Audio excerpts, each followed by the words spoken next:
Bonjour, je m'appelle Florence Bottriot, je suis la directrice du Pied à l'étrier, qui est un centre d'insertion socio-professionnelle en milieu équestre.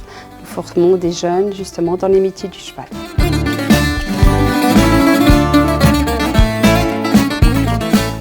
Alors la santé, mais la santé c'est tout, c'est le plus important. On peut avoir l'argent, le pouvoir, tout sur terre, mais si on n'a pas la santé, mais ça ne nous mène à rien. Il y a la santé physique. On a la chance, nous en Belgique, d'être dans un pays où on a les soins de santé, on est encadré, on a les hôpitaux, on a les médecins. Voilà, on a vraiment une mutuelle, tout est important, mais il n'y a pas que la santé physique, il y a également la santé mentale qui, suite à la crise du Covid, a été mise à rude épreuve.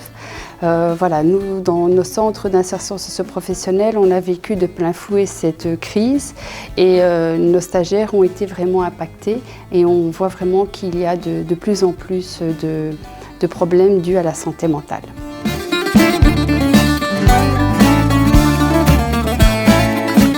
Alors le télétravail a été la devise pendant le confinement, pendant la crise sanitaire.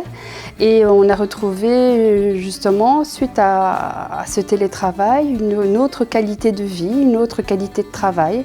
On était tout aussi productifs, mais dans un contexte différent. Et je pense que pour certains, ça a remis les pendules à plat, ça a donné d'autres valeurs à la vie. Et le télétravail était quand même quelque chose de fort important. D'autres ne l'ont pas supporté. Maintenant, on est revenu plus ou moins à la normale. Et je pense que pour certains employeurs, c'est bien de jongler entre le télétravail et le présentiel et trouver un équilibre parfait pour vivre que nos salariés, nos élèves, nos stagiaires soient vraiment en équilibre.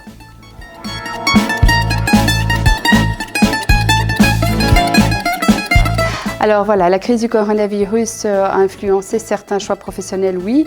Dans la presse, on a lu que des gens qui étaient dans des emplois, par exemple dans des banques, dans des ministères ou des choses comme ça, qui n'étaient pas spécialement en équilibre, dans des grandes villes comme Bruxelles, Paris, ont voulu changer vraiment de façon de vivre et sont partis plus en province, à la campagne, sont retournés un peu plus vers la terre.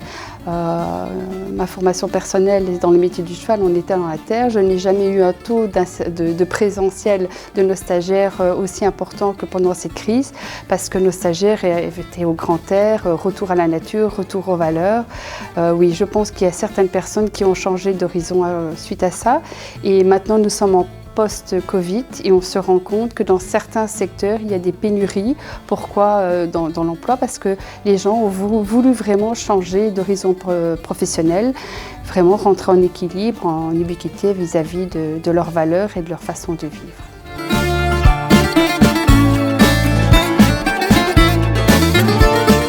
Alors le numérique, oui, c'est l'avenir. Ça l'était déjà avant, mais encore une fois, cette crise a tout changé. Le télétravail devait passer d'office par le numérique. On a agrémenté des plateformes. On travaille avec Droit et Devoir et le Pied à l'étrier et d'autres partenaires. On travaille aussi avec le Maroc et avec d'autres pays étrangers. Et c'est bien évident que maintenant, on passe par des plateformes. On ne monte plus nécessairement dans un avion pour aller travailler ensemble. On doit le faire dans une certaine mesure, mais voilà, les vidéoconférences sont devenues la norme et je pense que notre planète en a vraiment besoin. L'impact carbone est important, ce qui veut dire qu'on passera d'office par le numérique.